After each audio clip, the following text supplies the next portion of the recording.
Almighty. The whole earth is full of his glory.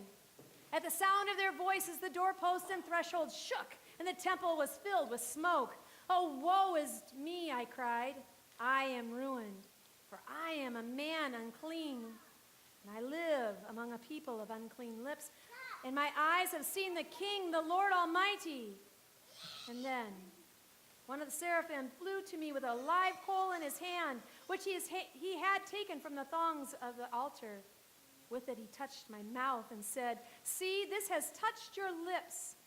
Your guilt is taken away, and your sin is atoned for." Then I heard the voice of the Lord saying, "Whom shall I send? And who will go for us?" And I said, "Here I am. Send me." In our journey in the story this year, we have heard a lot about being a part of creation. And as soon as creation got going, we stepped in and turned our backs on God.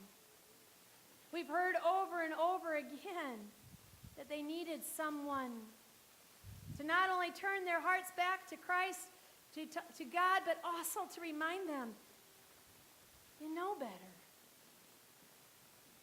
And you know that I love you, says the Lord. So much that God gave of God's own self. We're going to meet a character tonight. His name is Isaiah.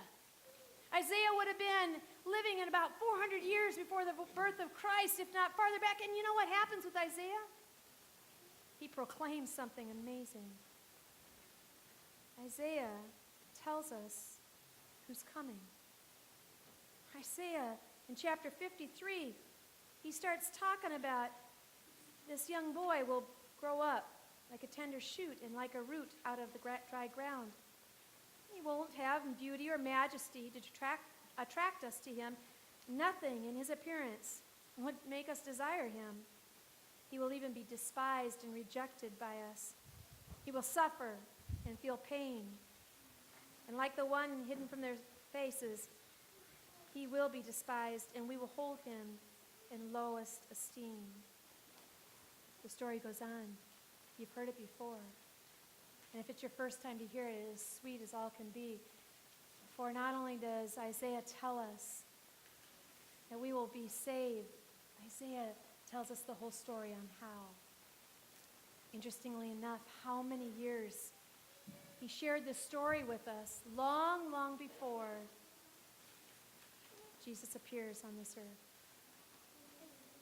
Lee Strobel writes this book. It's called The Case for Christ. It's also the case for Christmas, the case for Easter. And he was an atheist, and he said, you know what? I was bound and determined to prove this to be so, but guess what? I can't. It is scientifically impossible to add all this up, that it's simply a young girl who got pregnant at the wrong time and tried to hide her shame. He invites us to look at it through his eyes, and he struggled. He struggles today to believe it to be true.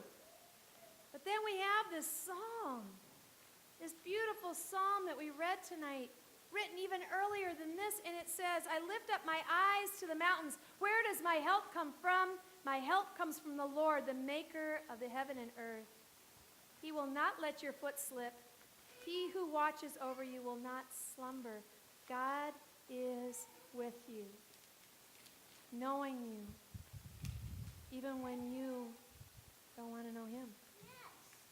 You know, today, a very tender moment, I did get to be by the side of someone, and there's this moment when you walk into a hospital room and you know it's going to be a challenge, and you know what happens? You kind of look over your shoulder and hope that somebody else was the one that got sent into the room. And then you realize it's a holy place of compassion, and a place where life and death collide, but death conquers. Being by Connie's family today, I know that they are suffering because they are lost, but I know that they have hope in this message, the message that Isaiah said, and he said it with strength to people who didn't want to hear. He said, listen to the whole story.